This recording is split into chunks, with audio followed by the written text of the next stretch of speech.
ओम शांति। आज प्यारे मीठे भगवान की मीठी मुरली मंथन की डेट है 22 दिसंबर 2021।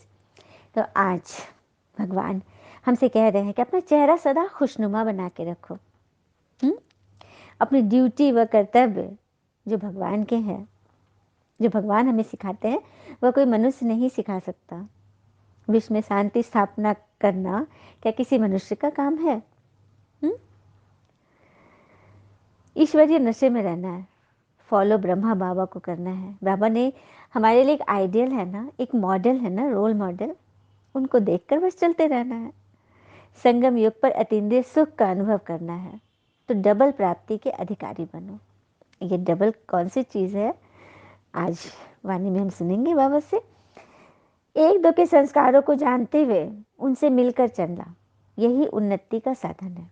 संस्कार समझ रहेंगे, फलाना है वो छोटी छोटी बातों में मुंझेगा ही, उसको समझ लो, समझो कि यह छोटा बच्चा है, आगे बढ़ जाओ। चलिए विस्तार से सुनते हैं बाबा की वाणी। भगवान ने कहा, मीठे बच्चे, तुम्हारा चेहरा सदा खुशनुमा हो, बोल में हिम्मत और स्पिरिट हो, तो तुम्हारी बात का प्रभाव पड़ेगा। कल भी बाबा ने बोला था ना, आत्मा समझकर किसी को ज्ञान दोगे तभी आत्मा को तीर लगेगा। तो सबसे पहले अपने आप को एक आत्मा समझना है। हमारा चेहरा सदा खुशनुमा हो, बोल में भी हिम्मत चाहिए, डरना नहीं है। किसी अंदर में भावना है कि किसी से कुछ कहे, लेकिन भय खा रहे हैं, पता नहीं इसका क्या परिणाम है। अरे गुड टचिंग है, आपको अच्छा लग रहा है, सेवा के लिए है, तो फिर कर दो, परिणाम बाबा पर छोड़ दो, है ना, डरना नहीं है। क्योंकि कहते हैं ना कि अगर भगवान हमें ज़्यादा इंतजार करवा रहे हैं तो तैयार रहना, वो ऐसा बहुत ज़्यादा को देने वाला है जितना हमने मांगा भी नहीं था, मतलब हमें पता भी नहीं था, वो हमें वो दे देगा। यदि इंतजार हो रहा है तो हर बात में खुश रहो, संतुष्ट रहो। प्रश्न है, कौन सी ड्यूटी व कर्तव्य पिता का है जो कोई भी मनुष्य नहीं कर सकता? भगवान के अलावा ये ड्यूटी कर्तव्य कोई नहीं कर सकता। तो विश्व में शांति स्थापन करना व पतित सृष्टि को पावन बनाना, यह ड्यूटी भगवान की है। कोई भी मनुष्य विश्व में पीस स्थापन नहीं कर सकता, पूरे विश्व में शांति हो ही नहीं सकती। बल कॉन्फ्रेंस आदि करते हैं, पीस प्राइज देते हैं, लेकिन पीस स्थापन तब हो जब पहले प्योरिटी में रहे। प्योरिटी से ही पीस और प्रॉस्पेरिटी मिलती है। पिता आकर ऐसी पवित्र दुनिया स्थापन करते हैं जहाँ पीस होगी। देखा, भगवान ही ऐसी दुनिया स्थापन करते हैं जहाँ पीस और प्रॉस्पेरिटी होगी। हम और पीस वही होगा। सबसे पहले मन की शांति।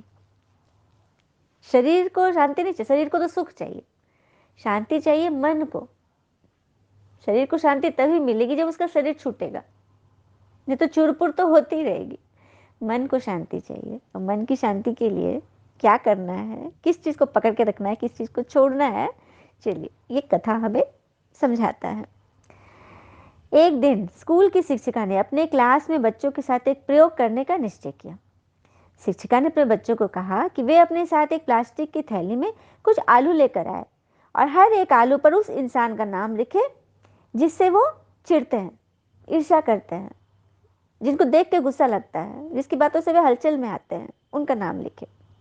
दूसरे दिन हर एक बच्चे ने वे जितने लोगों से नफरत करते थे, जिनके बारे में क्वेश्चन था, डर थे, हाँ हलचल था, उनके नाम आलू पर लिखा और प्लास्टिक की थैली में डालकर अपने स्कूल ले आए। कुछ बच्चों ने अपनी थैली में 2-3 या किसी ने 5 आलू लाए, किसी ने 10, हाँ ऐसे करके सब बच्चे अपने अपनी थैली में रखे थे। और आलू से भरी थैली पूरी तरह से बंद करके हर वक्त अपने साथ उनको रखना था। यही नियम था कि जहाँ भी जाओ, स्कूल आ रहे तो अपने बैग में रहेगा, जहाँ भी रहो अपने साथ रहेगा। जैसे जैसे दिन बीतते गए, बच्चों ने सड़े हुए आलू की दुर्गंध की शिकायत करनी शुरू कर दी। जिन बच्चों के पास 5 आलू थे, उन्हें उसको उठाने में मशक्कत करनी पड़ रही थी। 10 दिन बाद जब प्रयोग समाप्त हुआ, तब बच्चों ने राहत की सांस ली।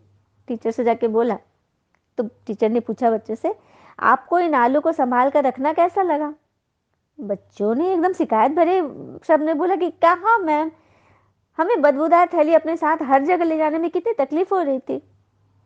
तब शिक्षिका ने प्रयोग में छिपे हुए राज से सबको परिचित कराया। कहा कि यही आपकी अवस्था है, जब आप अपने दिल में किसी के प्रति नफरत, ईर्ष्या, रेसिंग वाली भावना, होड़, शिकायत, प्रश्न, ये सब लेकर जब रहते हो, हाँ, उसी के साथ तुम जी रहे हो ना, अपने दिल में रखे हुए, मन में रखे हुए, तो बदबूदार दुर्गंध जैसी नफरत आपके हृदय को दूषित कर रही है।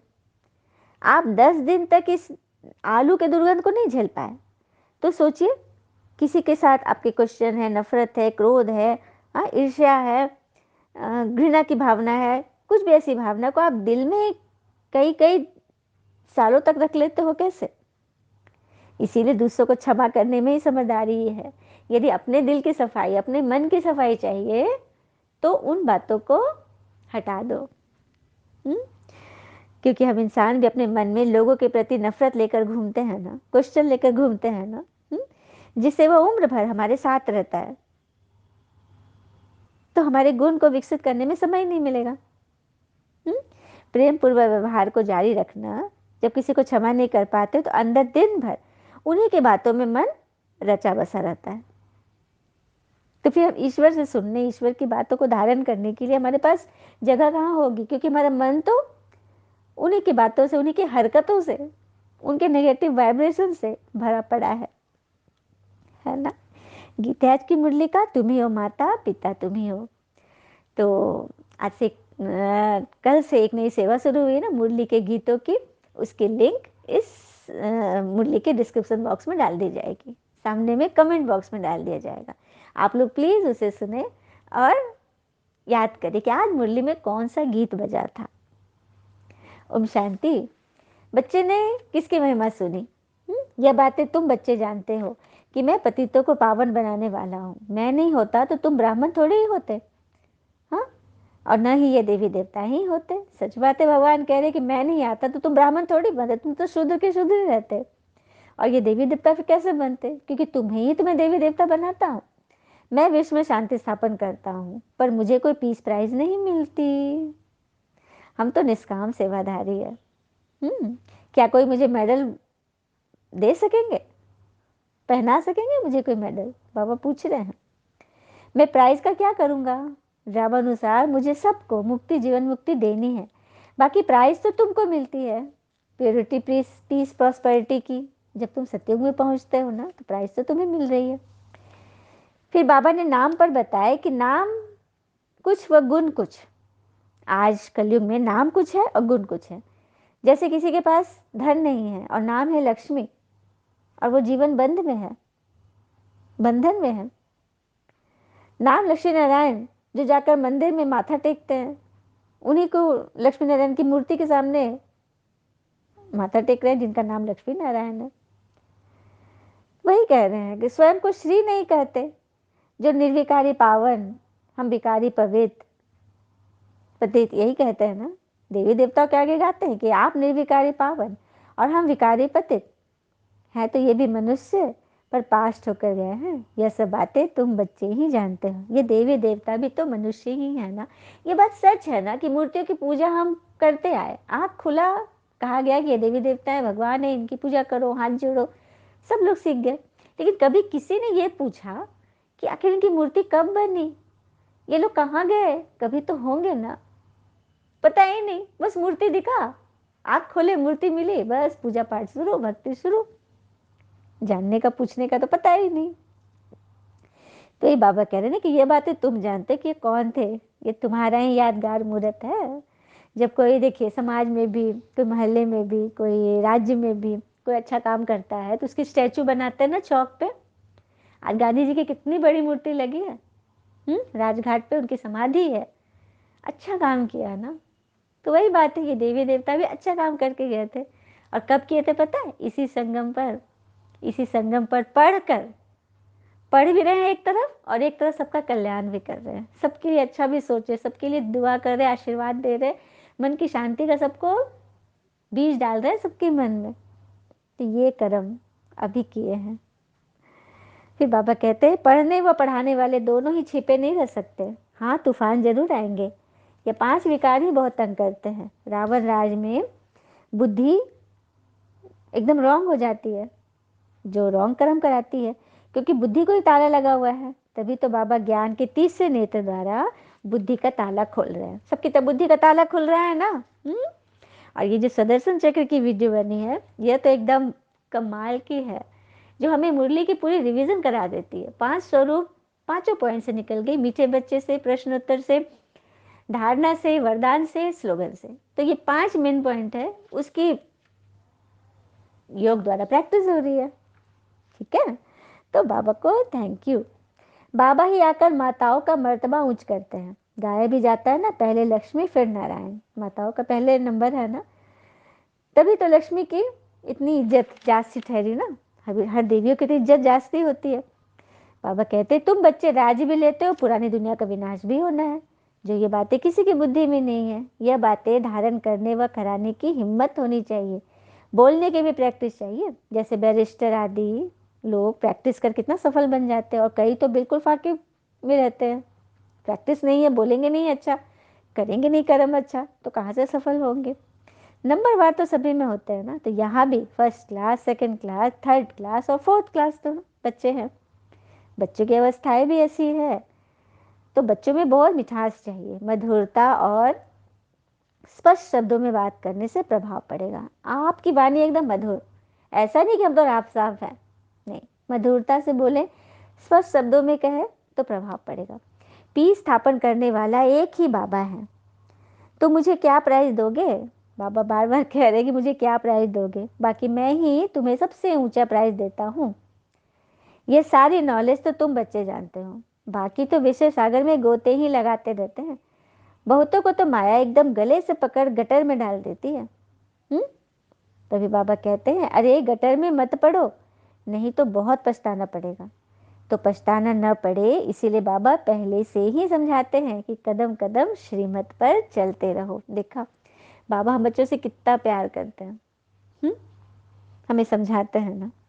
तो देखो, बहुत बार समझने पर भी मनुष्य फंस जाते हैं। कारण कि a racing mind that reacts sensitively to little things, मतलब silly things, indicates thinking that has lost his spiritual strength. Meditation restores that power. अर्थात एक रेसिंग माइंड जो होता है, एक क्वेश्चन करने वाला माइंड होता है, एक दौड़ने वाला जो माइंड होता है, हमेशा कुछ ना कुछ सोचते रहने वाला माइंड क्या करता है, रिएक्ट करता है सेंसिटिवली, एकदम बहुत ज़्यादा भावुकता से, इमोशनली छोटी छोटी बातों में वो अपनी थिंकिंग को चालू कर देता है। छोटी छोटी बातों में, फनी सिली थिंग्स में वो सोचने लग पड़ता है। इसका अर्थ है कि उसकी स्पिरिचुअल स्ट्रेंथ जो है लॉस्ट हो रही है, खो रही है, आध्यात्मिक शक्ति उसकी खो रही है। तो मेडिटेशन योग द्वारा इस पावर को बढ़ाओ कि हम फुलिश वाला काम ना करें, अपने आप से कनेक्टेड रहे, भगवान से कनेक्टेड रहे। अच्छा, बाबा को नमस्ते। धारणा के लिए मुख्य सार, पहली पॉइंट, याद शिव बाबा को करना है, फॉलो ब्रह्मा बाबा को करना है, ब्रह्मा पिता के समान उच्च पुरुषार्थ करना है, ईश्वरीय नशे में रहना है। याद किसको करना है, भगवान को। और आइडियल कौन है हमारे लिए, ब्रह्मा बाबा, उनको फॉलो करना है। दूसरी पर तमो प्रधान से सतो प्रधान बनना है, बाकी किसी बात की परवाह नहीं करनी है, कदम कदम श्रीमत पर चलना है। श्रीमत पर चलना है क्योंकि परवाह करना है तो बस एक भगवान की। हम कैसे पुरुषार्थ करें, कैसे सतो प्रधान बने, यह परवाह करनी है। वरदान है आज का, संगम युग पर अतीन्द्रिय सुख का अनुभव करने वाले डबल प्राप्ति के अधिकारी भव। संगम युग पर अतीन्द्रिय सुख का अनुभव करने वाले डबल प्राप्ति के अधिकारी बनो। जो बच्चे संगम युग पर अतीन्द्रिय सुख का अनुभव कर लेते हैं, उन्हें सदा शांति और खुशी की डबल प्राप्ति का नशा रहता है। देखा कौन सी डबल प्राप्ति, शांति और खुशी। और ये दोनों किसके बच्चे हैं पता है, पवित्रता के। पवित्रता के 2 बच्चे हैं, शांति और खुशी, क्योंकि अतीन्द्रिय सुख में ये दोनों प्राप्तियां समाई हुई है। अभी आप बच्चों की जो पिता और वर्षे की प्राप्ति है, वो सारे कल्प में कभी नहीं हो सकती। मतलब अभी जो आपको ये कमाई मिल रही है वो कभी नहीं मिलेगी, पूरे कल्प में नहीं मिलेगी। इस समय की प्राप्ति अतीन्द्रिय सुख और नॉलेज फिर कभी मिल नहीं सकती। तो इस डबल प्राप्ति के अधिकारी बनो। भगवान कह रहे हैं डबल प्राप्ति तुम्हें अभी मिल रही, संगम पर ही मिलेगी, जिसके अधिकारी बनो ना। इसके भिखारी क्यों बनते हो कि मुझे किसी से सुख चाहिए, शांति चाहिए, सुकून चाहिए? नहीं, मुझे किसी मनुष्य आत्मा से, किसी देहधारी से कुछ भी नहीं चाहिए, चाहे वो कितना भी प्यारा क्यों न हो। चाहिए तो बस परमात्मा से। स्लोगन, एक दो के संस्कारों को जानते हुए उनसे मिलकर रहना, यही उन्नति का साधन है। देखो, साथ साथ रहते हो, चलते हो, तो एक दो के संस्कार तो अच्छी रीति समझ में आती है। तो बस उनसे मिलकर चलो। और एक बात की गलतफहमी कई आत्मा को हो जाती है कि सम्मान समय और स्थिति का होता है। सम्मान समय और स्थिति का होता है, ना ही कोई व्यक्ति का। परंतु व्यक्ति इस सम्मान को अपना समझ लेता है और वहीं पर वो फंस जाता है। तो आज यदि ज्ञान सुनाने का इतना सुंदर चांस मिला है, इसके लिए कोई सम्मान की प्राप्ति हो रही है, तो सारा कुछ ईश्वर को सौंप देना है, क्योंकि सब कुछ किया कराया तो उन्हीं का है। अच्छा, ओम शांति। शुक्र है मीठे बाबा, वो बाबा के प्यारे प्यारे बच्चे। थैंक यू बाबा। All is well always. ओम शांति।